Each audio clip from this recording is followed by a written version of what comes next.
34 minute, 23-7. Watch the entirety. They do a good job of responding to him. Salam. Watch here. Salam.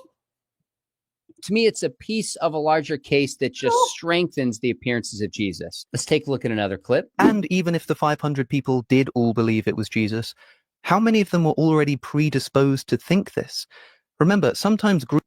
Man, you got to admit, his nostrils are beautiful, dude, honestly. And you can tell, what is that they call it? Metasexual, is it? Look, you can see he does his eyebrows. Look. Damn, even his eyelashes. You one sexy beast, dude. Ow! Right? You see that? Look at it, look at it. Look at him eyebrows, dude. Shoot. You know, he goes to the barber shop. Look at it, look at them beautiful nostrils. Look at them teeth, man. Damn, sexy. Smoking. Ow! Groups do claim to see visions, such as various apparitions of Mary, or the Roman Emperor Constantine's vision of a cross of light in the sky, which may have been seen by his whole army as well. The source isn't clear. Look at this image. This is a... Right there, folks. An actual photo. They say there was nearly 100,000 people at Fatima. Right there, folks. So what is he doing to offset the appearances of Christ, specifically Christ appearing to more than 500 people, most of whom are still alive? He goes, so what? There have been group visions documented, and one of the best group visions documented is Fatima. Now, understand what he's doing here. He's saying, hold on, Protestants. Look at how he's going to expose them. Catholics, Orthodox, this miracle of Fatima is a thorn in the side of Protestants. Listen, because I'm now going to use it to show you how this means, Protestants, time for you to leave Protestantism. You got to leave. If you're going to be consistent and honest in your application of arguments, and you're going to be consistent with facts. For example, if you consistently, I need you to listen and learn, apply the argument for the historicity of the resurrection, if you're going to take that same criteria or criterion, singular, that you employ to show the resurrection is a fact of history, you're now going to end up proving Fatima is a fact of history. Mary did appear. It was a genuine vision of Mary. That means it's over for Protestantism. Watch what I'm going to do with this. I need you to listen. And you're going to hear Sean McDowell say something astonishing. You're going to be shocked at his statement. You're going to hear it. That's why I was excited to play this for you. But what Alex O'Connor is doing is saying this. Hold on. The event at Fatima, we have photos, newspaper clippings, even interviews of people who are alive. And some of the videos are on YouTube. Videos where you find people who are there alive, right? Obviously now most of them are dead, but you have it well documented. Actual photos, newspaper clips, people interviewed, nearly 100,000 who saw this event. Our Lady of Fatima who saw this event. And one of the girls became a nun. And she remained a nun till she died. And she didn't die too long ago. The massive amount of historical testimony, eyewitness testimony. We even have newspaper clips from that time. And photos means the evidence for Fatima. Listen to me carefully, because I'm going to show you how this proves the resurrection. Because you know how these Protestants are going to twist my words and going to demonize me because they're tools of Satan, because they can't handle the fact. The evidence for Fatima is greater than the evidence for the resurrection. What do I mean? The resurrection of Christ is a fact. But the documents we have come from the 1st century, and they come through copies that have been preserved so that we can know that these are eyewitness accounts or accounts written by people who interviewed eyewitnesses. But the evidence for the apparition of Fatima, newspaper clips, photos, and actual interviews with people that you can find online. So if the evidence for the resurrection is solid, that you must accept it, the evidence for Fatima is overwhelming. And ironically, the event of Fatima proves the resurrection. What do I mean? No resurrection, no Fatima. No risen Jesus, no Mary.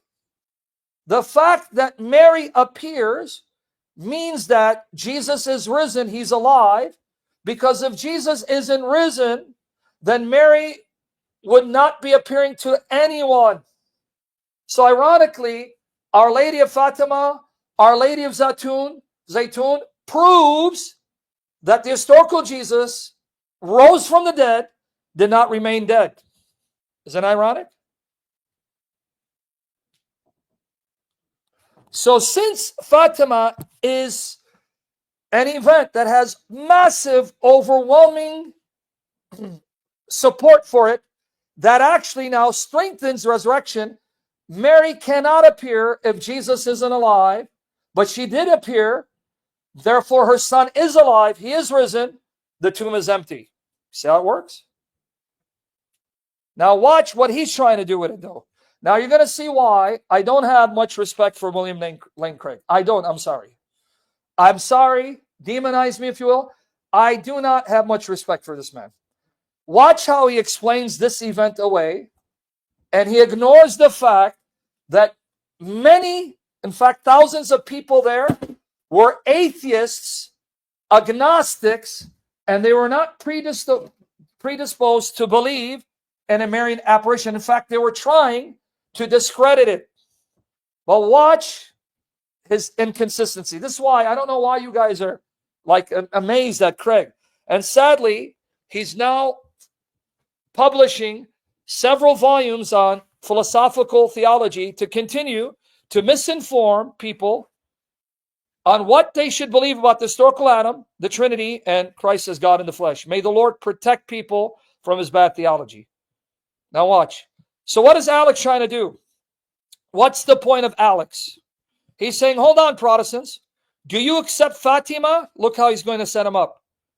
If you say no, even though it has massive amount of evidence, then why do you accept the resurrection when it has less evidence? That's basically the gist of his argument, which is the argument of Bart Ehrman. You understand the argument?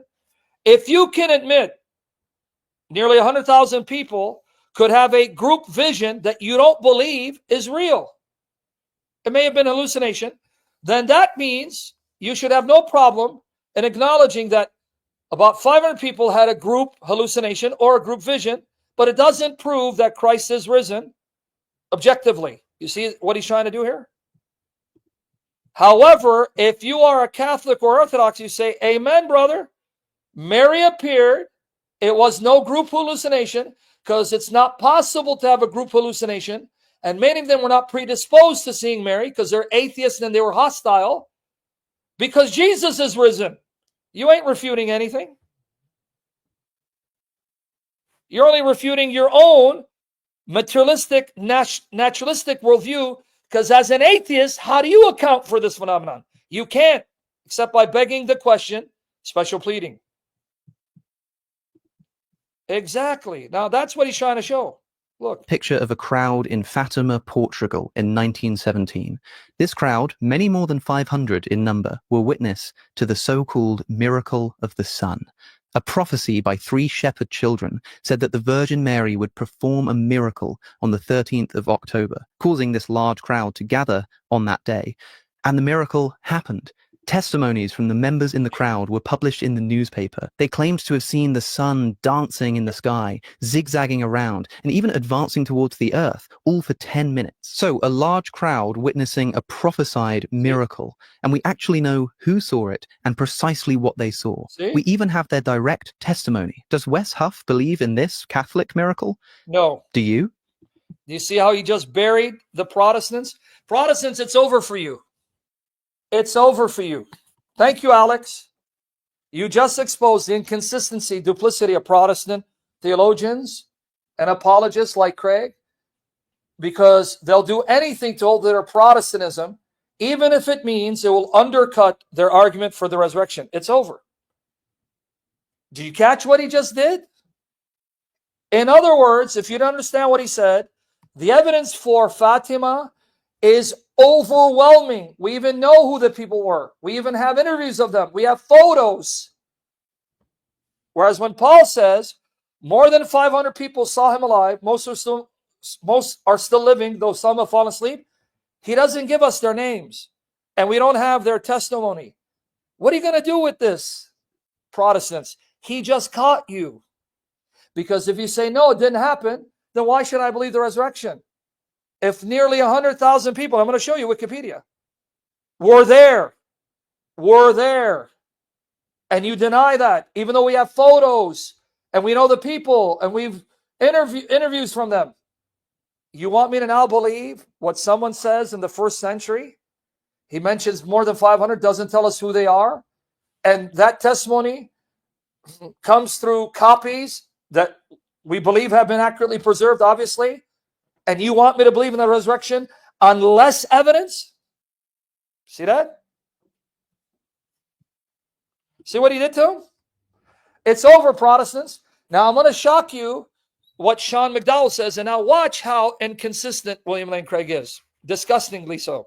And you guys made him a superstar. Exactly. Our Lady of Fatima, the place name is Fatima. It's Mary, the mother of Jesus. What are you talking about, dude?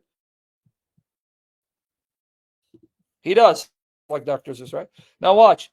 Watch Sean McDowell's astonishing admission, and watch William Lane Craig's duplicity. Disgusting. And if not, why not? So I'm really curious your take. How do we respond to group vision? Now watch the inconsistency. You made this guy a great apologist, man. This guy who's not good enough to hold Jerome's sandals, even Augustine's sandals, or Athanasius or Ignatius. This guy here, Lord have mercy on us. Lord Jesus have mercy on us. And Lord, don't give me what I deserve. Save me that I die glorifying you. Boy, are we both going to be rebuked severely before the Lord, him and I. I pray we both make it. Visions of the Virgin Mary. I think here Alex is drawing our attention to a very important point, namely the antecedent beliefs of persons which would dispose those persons towards certain experiences. Now, you understand what he's saying? He's saying that Alex is right, that the apostles were predisposed into, the apostles' prior beliefs. Listen to what he's saying. The apostles' prior beliefs would have predisposed them, prepared them for a vision of the risen Christ. Argument meaning that if you've already have a certain set of beliefs, or if you already have something in your mind, that will predispose you and open you up to the possibility of having a vision that agrees with what your prior beliefs or assumptions are. But he's going to say, well, none of the disciples had any antecedent beliefs that there would be a resurrection of a single individual to mortality. Therefore, they would not have been predisposed to seeing Jesus risen physically and ascended to heaven physically. That's his argument, right? You understand his argument? Watch his argument. You understand his argument, guys? What his argument is? Exactly, not even Helvidius. Okay, now watch what he says. Look at the inconsistency. It's so disgusting, man. Like Alex, I am skeptical of the Marian mass appearances. And you respect this guy? You really think this guy's a great apologist? You guys are serious? You really respect this guy? You're skeptical about an event where we have newspaper clips, where we have interviews of the people, we know who the people are, and it's nearly 100,000 people? Even Alex showed a photo, and I'm going to show you Wikipedia, which is more reliable than the Quran. And he's skeptical?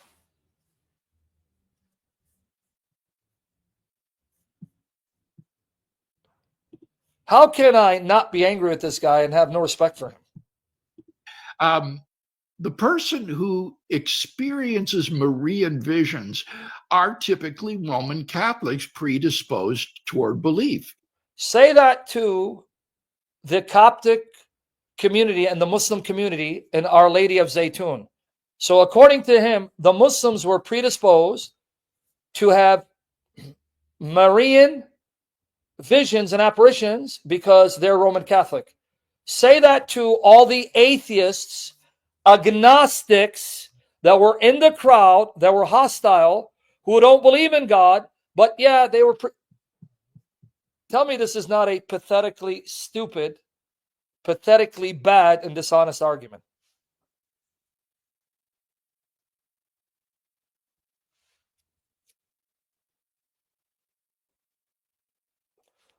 Are you buying what he has to sell? So that was Roman Catholic, so they're open to Marian apparitions. What do you do with, there were thousands of atheists, agnostics, who didn't believe in God and wanted to prove it a lie. They too are predisposed. What do you do with Our Lady of Zaytun, another well-attested apparition where we have newspaper clips and photos, and even people are there are interviewed. You'll find their interviews on YouTube. And a host of Muslims, and even the president of Egypt acknowledged it. This guy's disgusting, man. Get upset with me, Protestant fangirls. This guy's disgusting. In the Virgin Mary. And so for exactly the same reason, I wouldn't lay too much emphasis on the appearance to the 500 brethren who were probably all Christians. It's interesting that... Now notice what he did. You see what he did, right? He now says, I wouldn't put too much emphasis in 1 Corinthians 15:6, where Paul says, more than 500 brethren saw him alive, right? Some have fallen asleep, most are alive. See, I wouldn't put too much emphasis on that because they were Christian. You see what he'll do? A powerful statement that has powerful evidential value for Paul's audience. Because Paul is writing to people, and he's telling the people, most of them are still alive. Nearly 500 are still alive. And he's talking to people who can then verify his claim or deny it. But see, his claim is, yeah, but you can say it was a group vision, and because they're predisposed, then maybe they all saw the same vision. But I thought group hallucinations are not possible. This guy's pathetic, man. Disgustingly so. Paul refers to them as brethren, 500 brethren. So these people were probably already Christian believers, and therefore predisposed to believe in Jesus' resurrection. And so I wouldn't lay too much emphasis on this. As you said, Sean, it's a piece in the puzzle. Come on, Cameron, all of you guys. This is your hero? This is your hero? This guy here? Disgusting, man. Lord have mercy on me. But watch what Sean McDowell's going to then open up the Q&A. Disgusting. The great scholar, huh? One of the finest apologists. Lord Jesus, save us. Lord Jesus, save us. Lord, please don't punish me. Give me what I deserve. Let me finish the race and glorify you. Part of the cumulative case. I think the really important appearances are the appearances to Peter and to the 12. Now watch the genius here. Now watch, he's going to try to say, well, they were not predisposed to having a vision of Jesus risen in the flesh. But wait, if I was Alex, say, but hold on, Craig.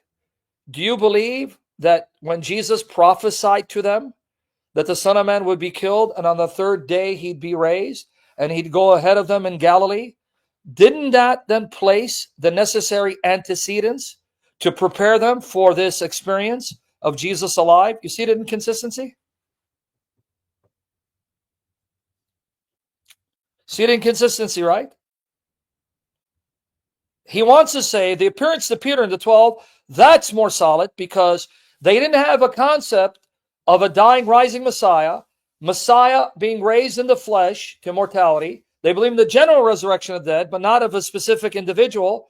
But then if I was Alex, but hold on, Craig. You believe that in Matthew 16:21, Matthew 17:22 to 23, Matthew 20:17 to 19, which is also found in Mark and Luke, they mention it, Mark 8:31, Mark 9:31, Mark 10:32-34, Luke 18:31 to 33, that Jesus already told them in advance that the Son of Man would go to Jerusalem, the Jews would hand him over to the Gentiles, they would kill him, and on the third day he'd be raised, and then he'd go ahead of them in Galilee. So according to this argument, they already had the necessary antecedents placed in their mind, so they were predisposed to having a vision of Christ alive.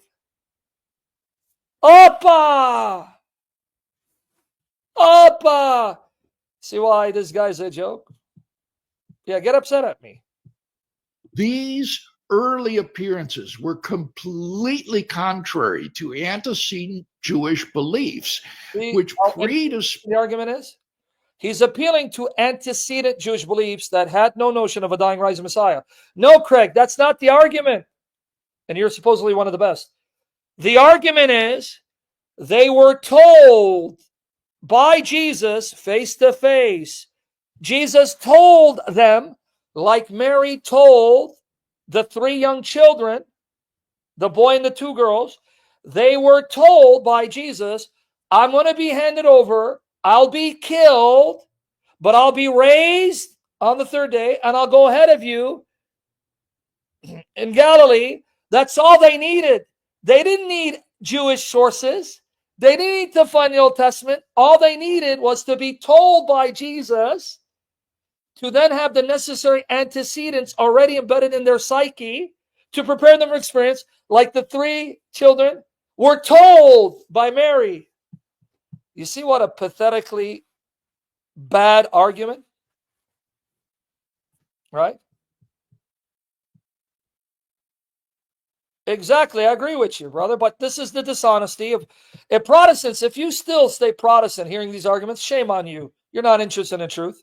Exposed them not to believe that Jesus was risen from the dead. One of the most remarkable things about the belief in the resurrection of Jesus is that the earliest disciples who suddenly and sincerely came to this belief were predisposed by their first century typical Jewish thought forms completely against it. So notice what he's ignoring. You see the cop-out excuse? You see what he's ignoring? He's ignoring that Matthew, Mark, Luke, even John record Jesus telling them, I will be handed over and I will be killed. In fact, to the extent that in Mark 8 and Matthew 16, didn't Peter pull him aside and rebuke him, never, Lord? And Jesus said, away from me, Satan. See what he's ignoring conveniently? Because this is his burial, because he can't stay Protestant. But he doesn't care. It's all about him. He's his own pope, like James White is his own pope. So we got a lot of popes in Protestantism. Which one should we submit to? And so this is one of the major factors crying out for explanation with respect to the resurrection of Jesus. What N.T. Wright has called these mutations in Jewish belief about the resurrection that were necessitated by believing in Jesus rising from the dead. This is not a natural evolution of antecedent Judaism. Now, if I understand Alex's reasoning correctly. Now watch, guys. Orthodox Catholics get shocked. Now, by the way, Orthodox can affirm this as well. What do I mean? Just like the Catholic Church acknowledges Our Lady of Zaytun as a bona fide apparition, even though she appeared in Egypt and she bowed before a cross on top of a Coptic church. Orthodox say, yeah, Mary appeared. She told them what they needed to hear because they were Catholics. She met them where they were and spoke to them in light of what they believed. You don't need to deny it. But watch here. Look what Sean's going to say, guys. Get ready. Shock. He's saying, if we have this appearance of the 500, then we would need to adopt these Catholic visions of Mary. Look what he says. And since many people don't accept those, we should question the 500. Yep. I would say, well, all right, if we accept the 500 and be consistent in his eyes and accept the Marian apparitions, then you and I, Bill, would just need to maybe consider becoming Catholic. Damn! He said it. He said it. He just exposed their inconsistency. Did you hear it? From the horse's mouth. This is what I wanted to play. Did you hear it? Guys, music to your ears. I want to play that again. He says, if we were to be consistent, then you and I would have to consider being Catholic. Exactly. Exactly, Sean. Look at that smirk. Look at that smirk. Look at it. Disgusting. Lord have mercy. Have mercy on him. Save people from false teaching, convict them. But he would need to completely shift his worldview and open it up to the supernatural, which would be far more jarring to him than it would be to you and me. Damn. But let's hear it one more time. Did you hear it? One more time. Music to our ears. What N.T. Wright has called these mutations in Jewish belief about the resurrection that were necessitated by believing in Jesus rising from the dead. This is not a natural evolution of antecedent Judaism. Watch here. Now, if I understand Alex's reasoning correctly, he's saying, if we have this appearance of the 500, then we would need to adopt these Catholic visions of Mary. And since many people don't accept those, we should question the 500. I would say, well, all right, if we accept the 500 and be consistent in his eyes and accept the Marian apparitions, then you and I, Bill, would just need to maybe consider becoming Catholic.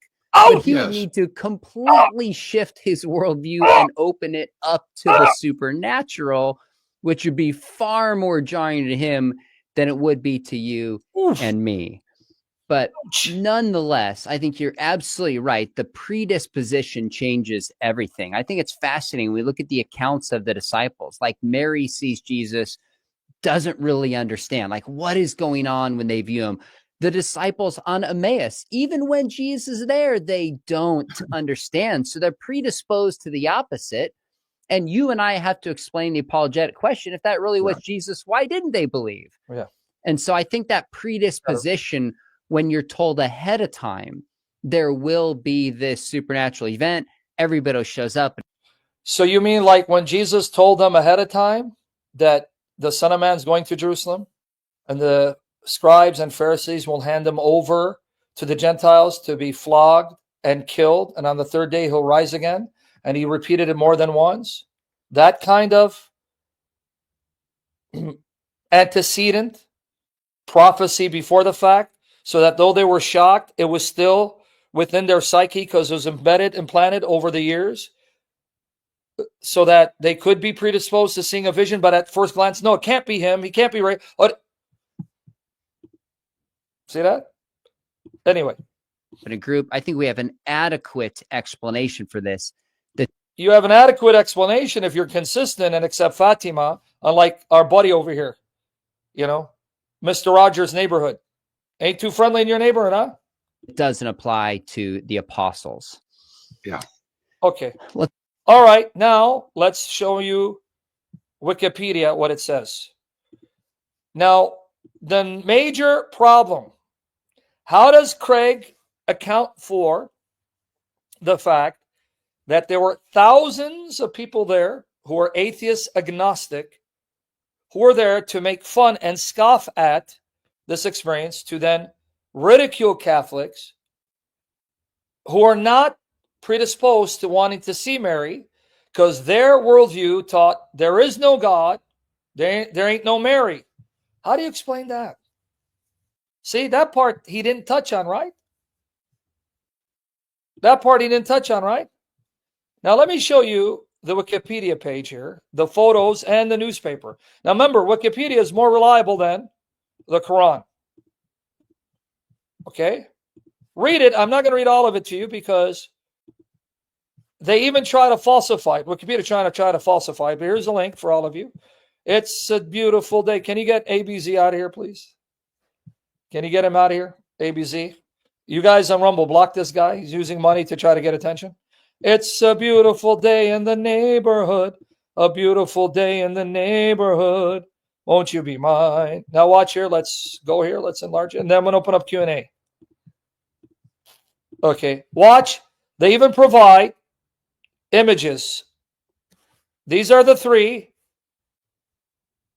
Mary even told one of them he would be with her next year. And next year he had died because of the outbreak. I believe it was the flu. It says it here. But anyway, watch the movie Our Lady Fatima. Watch the newspaper clips that are still, you have photos of them. I don't know if they're preserved somewhere.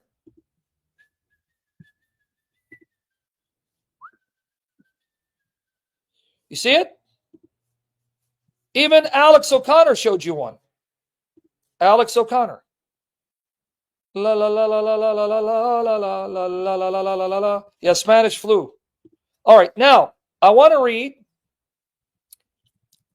Here they are, right here. I want to read where they're trying to falsify it, but that tells you they don't read too well. Okay? What do I mean they don't read too well? 3 Secrets of Fatima. Because supposedly Mary said that World War I would end and gave a date. And then when it didn't happen, they were told, oh, see, it didn't happen. Are you sure? But they forgot this part. Watch here. Not all witnesses saw it. That's fine. Some saw radiant colors. Well, that right there. Others, including some believers, saw nothing at all. Fine. Not everyone's going to see everything. Just like on Pentecost, when the apostles spoke in tongues, not everyone heard them. They thought they were drunken men. No unusual phenomenon in the sun was observed by scientists at the time. Scientists could not document, really, a miracle that happens. You expect that it's going to be something you're going to be able to register? Because the sun they saw wasn't the sun per se. It may have been simply a shining object that started rotating. I don't know, but people saw it. They were there. Skeptics have offered alternate explanations that include psychological suggestibility of the witnesses. Really? And they even say, how many was there? All of them? How many thousand? Let me do this. La la la la la la la la la. La la la la la la la. Thousands flocked. Let me see how many. How many? Tens of thousands. I'm at over, what, 100? Was it 100 they said? 1,000? Okay, let me see. It said how many people, man. What was it? What I can't find. Over. Between. Sorry, guys. I should have had it here. Here. Yeah. Yeah, all of them.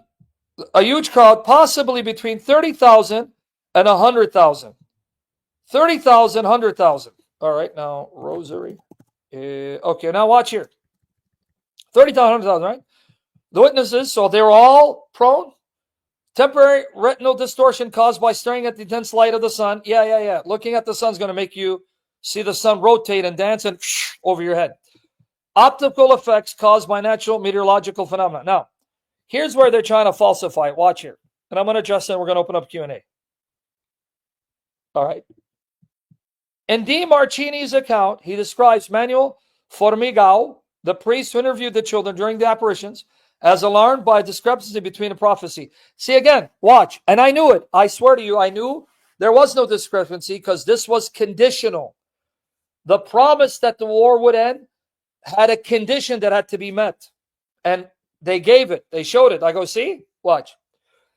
And the current circumstance. According to the children, their apparition predicted the First World War would end on 13 October 1917. I knew it had a condition. The Lord knows my heart if I'm lying.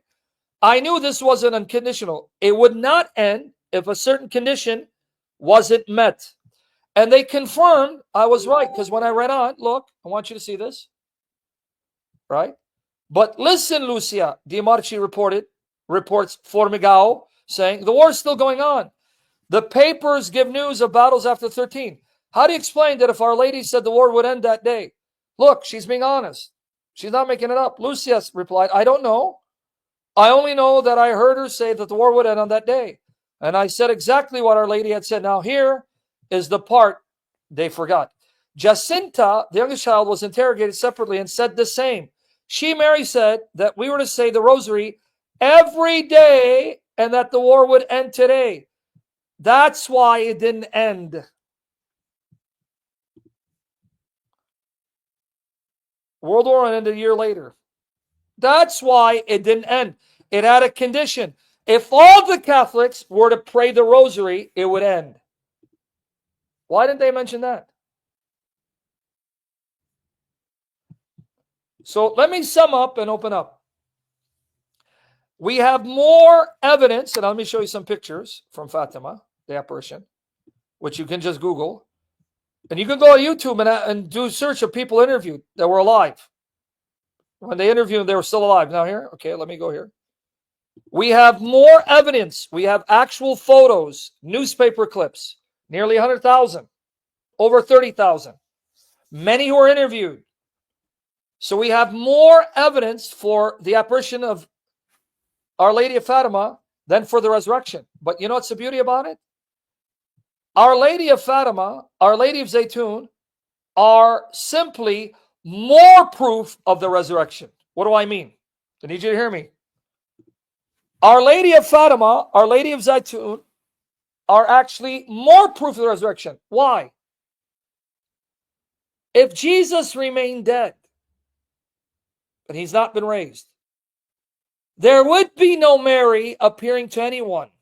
So isn't it ironic that Our Lady of Fatima, Our Lady of Zaytun, and others that were witnessed by hundreds of thousands, and Muslims saw, and even the president of Egypt confirmed, and happened in the 60s, and you go on YouTube, there are people live being interviewed?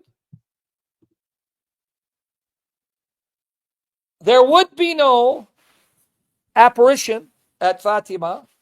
There would be no apparition at Zaytun if Jesus remained dead. The fact that we have hundreds of thousands of people in recorded history, photos, newspaper clips, people live who were interviewed in the 60s in Egypt. You guys in Egypt, you know it. Some of you are actually the children of the people who were there. Some right here, their parents were there. They saw it. Their grandparents, and they heard. President of Egypt acknowledging it. Even the Catholic Church confirms that's a bona fide apparition. All that proves the resurrection. There would be no Mary appearing if Jesus wasn't raised. But because she appears, proof that Christ did not remain dead, but he rose, he's alive. But the reason why Protestants don't want to go there, the reason why Protestants don't want to go there, that means they have to leave Protestantism. Bye-bye. Bye-bye. Okay. Well, let me show you the pictures and we begin. You just put a miracle event, Fatima, miracle of the sun. That's why. Do you blame me for losing respect for William Lane Craig in this form of argumentation? Oh, bye-bye.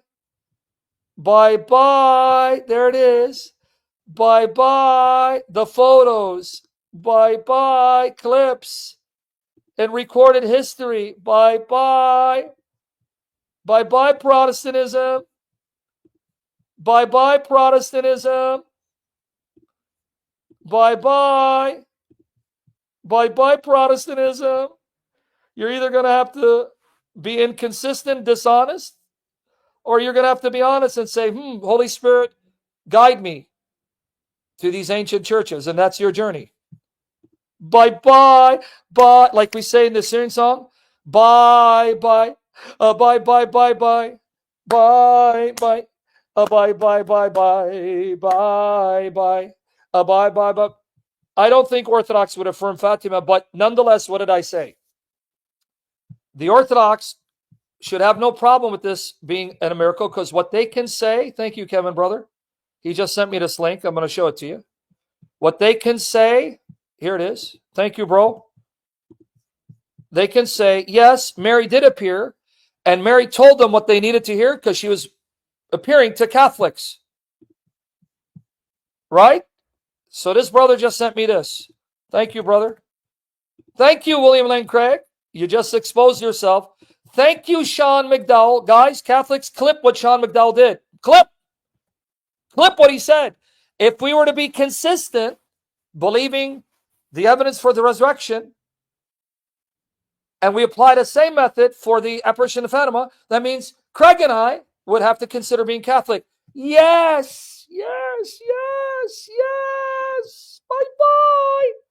Bye-bye. Bye-bye. Thank you, brother. Here it is. Clip from the Catholic events. Eyewitness gives story of Fatima, miracle of the sun. Ordination, right? So there you go. And what year was this, brother? Let's see what year this came out. This is a clip from what year? Let's see. Bye-bye. October 13, 1917. Friday, June 14, 1957. Anyway, we get it. Bye-bye. Bye-bye. Oh, another eyewitness account in the Catholic Advance on 14 June 1957. So this is an interview by an eyewitness who was there, and this took place in June 1957. No, it's fake, brother. It's all fake.